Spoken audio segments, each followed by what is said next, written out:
said in the previous section. Matt judged that there should be a problem with the PT pump. There may not be normal fuel injection. However, due to the location being too tricky, it is extremely difficult to disassemble and inspect. Here, Matt can only use a small copper hammer to keep hitting. I hope it can be restored in this way. The mountain girl keeps trying, although there is no immediate effect. However, with the continued efforts of the two, and there are contradictions. While Matka was working in the small crevices, Sam climbs up to the roof to check the steel rope on the boom. Found just a little rust.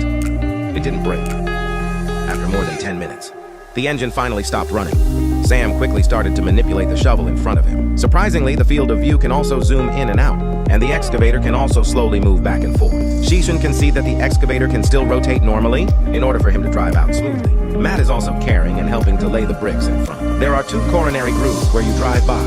Sam continues to drive the excavator forward. Not far away, a bird's nest was also found that was ejected from the exhaust pipe before. There's even an egg in there. Now this is a monstrosity. And things are getting better in the cockpit. And the lights on the roof went on. Then you can ship it home now with peace of mind. It becomes smoother as you move. You can drive the trailer yourself. It doesn't need a rope. Soon the excavator was placed consciously. Once you connect to the truck, you can start the return journey. Trucks are awesome too. Pulling this big guy down the road for an hour and finally got home safely. As soon as he landed, Sam started to overhaul.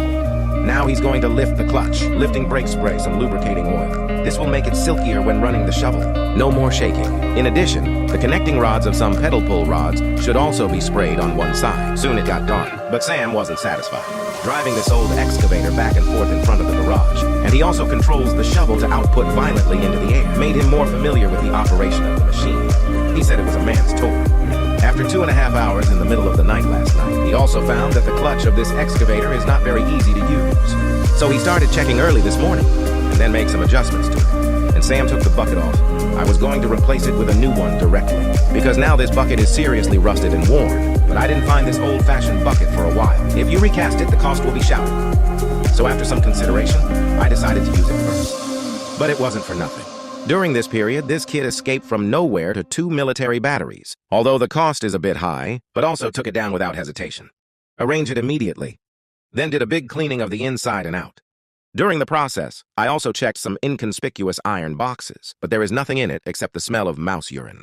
Then he adjusted the height of the seat with homemade latches. Make yourself more comfortable when you sit down at work. And then he goes under the car. Drain the old oil inside.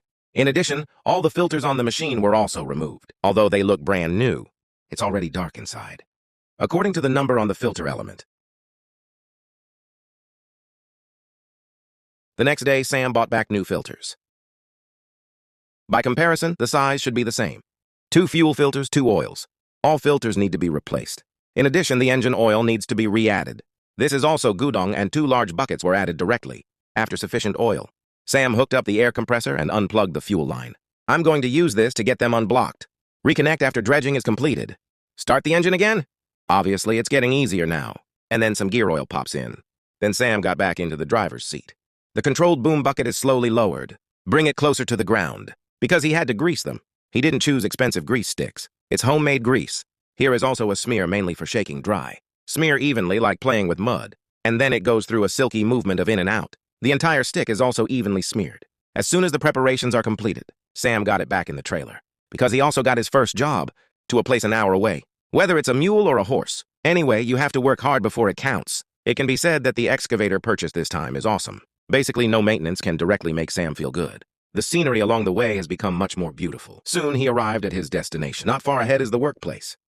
Good brothers are also waiting here. He also really admired this excavator. No more nonsense. Let's go straight to the hands-on part. The task this time is not complicated, simply digging in the sand. You can see that my brother also owns an old shovel excavator. He was driving it himself. He started trying. It's just that the obvious operation is not skilled at all. Shivering efficiency is terribly low. In fact, labor is fake. It is true that 2 people communicate and play together. However, from the perspective of work efficiency, this BUCYRUS 2B is even better. Play. The 2 have been busy for most of the day. In the end, it has to be a bulldozer. Those very dated old objects are more in the collection, and that concludes my video for today. For this vintage excavator and modern excavators, which do the old irons prefer? Welcome comments to discuss.